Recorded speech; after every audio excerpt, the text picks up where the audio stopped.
Hello friends, मेरा नाम है धीरज कुमार और मैं आप सब लोगों का स्वागत करता हूं इस क्लास में। आज हम क्या करेंगे, देखो आज का हमारा टॉपिक है, इंटरेस्टिंग टॉपिक है, क्या है, मशीन इनपुट आउटपुट करेंगे। इसका आज हम एक क्वेश्चन करेंगे, ठीक है। आपको पता है इसकी क्लासेस काफ़ी सारी हो चुकी है, आज क्लास नंबर हमारी 9 है। देखो मैं बताना चाहता हूँ, इसकी दो बेसिक क्लास हैं जो कॉन्सेप्ट्स क्लास है, अगर आपने वो नहीं देखी है तो उसको देख लेना। तो देखो हम सीधा चलते हैं आज क्लास पर।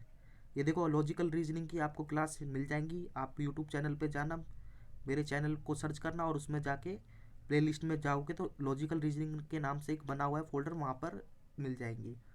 ये देखो, देखो करना क्या होता है, आपको सबको पता ही क्वेश्चन किस तरीके से होता है। मैं लास्ट मतलब कि 9 क्लास 8 क्लास से यही बता रहा हूँ, फिर भी मैं अगेन बताता हूँ, कोई नया स्टूडेंट होगा तो उसको समझ आ जाएगा। देखो ये इनपुट दिया होता है, इनपुट से बनता है फर्स्ट स्टेप, फिर फर्स्ट स्टेप से बनता है मेरा सेकंड, सेकंड से थर्ड, थर्ड से फोर्थ, मतलब सोन चलते रहते कितने भी स्टेप हो। पर इधर 4 स्टेप दिए हैं तो 4 स्टेप ही, मतलब फोर्थ स्टेप मेरा लास्ट स्टेप है। तो देखो इसको तो मुझे ना इसको समझना होता है, ये किस पैटर्न पे है, किस लॉजिक पर है। तो इसको मतलब कि ये तो मेरा एग्जाम्पल है। फिर आपको एक नया इनपुट दिया होता है, ये नया इनपुट है, तो जो लॉजिक इसमें बना है, मतलब इस लॉजिक से फर्स्ट स्टेप जो बना है, फिर इसी से मतलब आपका फर्स्ट स्टेप बनाना पड़ता है। देखो आप पढ़ भी सकते हैं क्या लिखा है, a number arrangement machine when given an input lines of number, ठीक है, क्योंकि नंबर है तो नंबर से ही दे रखा है। Rearrange them following a particular rule, rule in each step, मतलब ईच स्टेप में एक पर्टिकुलर ही रूल होगा, मतलब इस रूल से कोई बनेगा तो एक पर्टिकुलर रूल से ही बनेगा, कोई रूल ऐसा नहीं कि डिफरेंट, इस नंबर में तो डिफरेंट रूल लगा दो आप, इसमें डिफरेंट लगा के इसमें डिफरेंट, ऐसा नहीं, एक पर्टिकुलर रूल से ही बने हुए हैं। और ये आपका एग्जाम्पल है। तो देखो इसको कैसे करना होता है, तो सबसे पहले तो हम इसका इनपुट देखेंगे। ये मेरा इनपुट है, इसको ऑब्जर्व मतलब कि इसको देखेंगे, ऑब्जर्वेशन आपकी अच्छी होनी चाहिए नंबर पर। नंबर कैसे हैं देखो, पहला नंबर है 16, फिर 18, फिर 36, फिर 69, फिर 38, और नीचे देखोगे यहाँ पर देखो नंबर कितने कम हो गए, फिर अचानक यहाँ बढ़ गए, फिर आपके कम हो गए। तो हो सकता है ये किस पैटर्न पे दिया हो। देखो जब आपके नंबर इस पैटर्न पे दिए होते हैं ना, तो मैंने पहले भी ये स्टेप कई बार बताया है। देखो आप सबसे पहले सबसे बड़ा नंबर ले लो, यहाँ पर मैं लेता हूँ सबसे बड़ा नंबर 69 है ना, तो 69 ले लो। 69 में इनमें से कोई नंबर बनाने की कोशिश करो, कोई नंबर आप बना पा रहे हो, कुछ भी करो, कई रूल मैंने बताया आपको, 40 रूल बताए थे, उसमें से कोई सा भी आप अप्लाई करके देखो। देखो 69 से आपको 6 बनाना है, तो ऐसा तो नहीं है कि पहला स्टेप इसने पहला नंबर, अब मानो पहला आप कर सकते हो कि इसने पहला डिजिट लिख दिया हो, ठीक है, पर यहाँ पर तो पहला डिजिट नहीं है, और पहला डिजिट होता तो 54 कैसे आता, ये भी तो बात है, अगर पहला डिजिट ही लिख दिया होता तो 54 आ ही नहीं सकता था। ठीक है, अगला क्या हो सकता है, अगला आप कह सकते हो क्या डिजिट को इसने ऐड कर दिया हो, ऐड मैं करता हूँ तो 15 आता है, 15 का ही है ही नहीं, ये भी लॉजिक मेरा फेल हो गया। तो देखो आपका एक लॉजिक ये है कि इसके डिजिट का डिफरेंस ले लिया हो, डिफरेंस भी नहीं है, डिफरेंस में 3 है, तो देखो एक लॉजिक आपको पता होगा, मैंने कई बार बताया। देखो 69 से आप ना सबसे बड़ा नंबर कैसे बन सकता है, देखो 6 × 9 करोगे तो 54 आता है। शायद क्या कराओ, इसके डिजिट को, नंबर के डिजिट को मल्टीप्लाई करके स्टेप इनपुट बनाया हो स्टेप। तो देखो अब मैं क्या करूँगा, मैं क्रॉस वेरीफाई करूँगा। अब फर्स्ट पे चलता हूँ, 1 × 6 कितना होता है, 6, मैच हो गया। 1 × 8 मतलब डिजिट का आपस में मल्टीप्लाई, 8 हो गया। 3 × 6 18, ठीक है। 6 × 9 54, 3 × 8 24।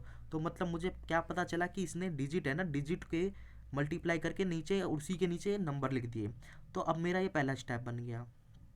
जैसे ही मेरा पहला स्टेप बनता है, तो देखो आपको ऐसा नहीं कि आप देखो इसको ना लिखोगे कि आप किसी कॉपी पे या मतलब आपको रफ शीट मिली होगी उस पर लिखना मत, आप सीधा एक इनपुट दिया हुआ है, इनपुट लेना और सीधा इसके नीचे स्टेप बंद कर देना, एस बंद करके या बंद करके क्या करोगे, 4 × 1 करोगे, 4 8 12 24 और 8, इस तरीके से बना देना। तो स्टेप 1 मेरा बन गया, क्योंकि अगर आप पहले एक साथ नहीं बनाते हो, चारों स्टेप को फाइंड करते हो, तो फिर आप लॉजिक जो मतलब कि फाइंड करोगे ना, तो वो मतलब कि क्या होता है, फिर मिक्स हो जाता है, आपको पता नहीं होता पहले स्टेप में क्या लगाना है, सेकेंड स्टेप में क्या लगाना है। अब देखो फर्स्ट स्टेप मेरा बन गया, फर्स्ट से मुझे सेकेंड बनाना है।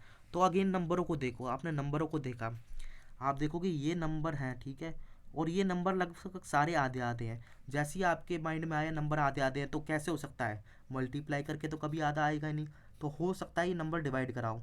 देखो 12 कैसे, 24 का करोगे तो 12 आएगा, ये इसका आधा है, ये इसका आधा है, ये मतलब कि फर्स्ट स्टेप से सेकंड में जाओगे तो डिवाइड बाई 2 आएगा। अब नेक्स्ट स्टेप पे चलता हूँ, देखो 2 स्टेप मुझे मिल गए। अब सेकंड से थर्ड पे, यहाँ पर आप देखोगे, एक मिनट, यहाँ पर आप देखोगे क्या दिया हुआ है इसके अंदर। अगर आपका ऑब्जर्वेशन अच्छा है नंबरों का देखने का, देखो ये 9 है, 16 है, 81, तो ये किसी ना किसी के स्क्वायर है। तो किसके स्क्वायर है? देखो 9 किसका होता है? 3 का, तो हो सकता है इसने नंबर का दे दिया हो। यहाँ पर भी देखो, यहाँ भी देखो, पर यहाँ 27 का स्क्वायर नहीं आता, यहाँ है। तो देखो मैं क्या कहूँगा, ये इसमें इस स्टेप में ये नहीं कहूँगा इसने नंबर का स्क्वायर है। देखो 81, ये देखो 27 के नीचे 81 लिखा है ना, ये इसी का ही होगा, क्योंकि बाकी तो मैच हो गए सारे। और देखो ये भी मैच नहीं हुआ मेरा, 12 के नीचे 9 आना चाहिए। तो देखो कैसे होगा, देखो आप ये आपको पता है किसका होता है? 9 का स्क्वायर। और ये किसका होता है? 3 का। तो इसको 9 बनाने की कोशिश कैसे करोगे? इसके डिजिट को ऐड करोगे। इसको 3 कैसे? तो मैं कहूँगा इसने जो सेकंड स्टेप से थर्ड स्टेप बनाया है, क्या करा? डिजिट को ऐड करके फिर उसका स्क्वायर लिया है। ठीक है, अब मेरा थर्ड स्टेप मिल गया। अब मैं फोर्थ पे जाऊँगा। आप देखो यहाँ 9 का 9 लिख दिया, पर यहाँ पर देखो 81 का 7 लिख दिया, 81 का फिर 7। तो ऐसा क्या कर रहा है? मतलब कि देखो यहाँ तो सेम नंबर है, आप देखोगे 81 से 7 कैसे बन सकता है? 81 से 7 इसने शायद डिजिट का डिफरेंस ले लिया हो, 8 में से 1। अब मैं चेक करूँगा, ये तो है देखो 6 माइनस 1, ये तो मतलब क्या है? लास्ट स्टेप डिजिट में से, मतलब बड़े डिजिट में से छोटे डिजिट को माइनस कर दिया। अब देखो इसके जो ये जो आपको इनपुट मिलेगा, इस पर आप लॉजिक फिट कर देना। आपने सारे लॉजिक फिट करे, ये आपके सारे बन गए। देखो फर्स्ट में क्या करा था? डिजिट को मल्टीप्लाई करके फर्स्ट स्टेप बनाया था। देखो 1 इंटू 4, 1 इंटू 8 यही आएगा, 3 इंटू 12, मतलब 3 इंटू 4 12 आएगा। 3 इंटू 8 कितना होता है? 24। इस तरीके से। और सेकंड में क्या करा था? फर्स्ट स्टेप को डिवाइड करा था 2 से, तो सेकंड आ गया था। और सेकंड से थर्ड में क्या करा था? डिजिट को ऐड करके फिर स्क्वायर लिया था।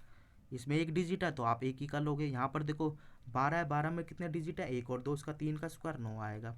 और लास्ट में क्या करा था? लास्ट में डिजिट को आपस में, जो बड़े डिजिट में छोटा डिजिट माइनस करा था। इसमें तो कोई है नहीं, सेम लिख लिया।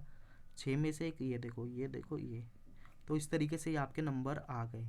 देखो जब आपके ये नंबर आ जाते हैं इस तरीके से, तो फिर आपको करना क्या? सीधा आपको देखो क्वेश्चंस पूछेगा, क्वेश्चंस देख लेते हैं किस बेसिस पे है। क्या लिखा है? Which of the following second from left in step 2। Step 2 में जाओ, सेकंड फ्रॉम लेफ्ट कौन सा है? देखो 4 है, 4 कहीं देर का, ऑप्शन नंबर डी में। आगे चलते हैं। Which of the following third left from third step में जाओ, लेफ्ट से थर्ड 36 आएगा। नेक्स्ट पे चलते हैं। Which of the following second from right, ये राइट है थर्ड स्टेप में सेकंड राइट 9 आएगा, option number D. Question number 4 क्या है? Which of the following second from right in fourth step, 9 आएगा अगेन। आगे चलते हैं। क्या है ये? Which of the following left corner in step 4, तो देखो 4 आएगा। तो इस तरीके से देखो आज का ये क्वेश्चन छोटा सा इजी था, ये यहीं पर एंड करते हैं। अगर आपको इसका पीडीएफ चाहिए तो यहाँ से ले लेना। और ये मेरा टेलीग्राम चैनल, मतलब यूट्यूब चैनल है, इसको ज्वाइन कर लेना, ताकि लेटेस्ट वीडियो का अपडेट आपको मिलता रहे। तो देखो इस क्लास को यहीं एंड करके मैं नेक्स्ट क्लास में मिलूंगा, मतलब क्लास नंबर 10 होगी इसकी, मशीन इनपुट आउटपुट की। उसमें फिर हम एक नया क्वेश्चन देखेंगे।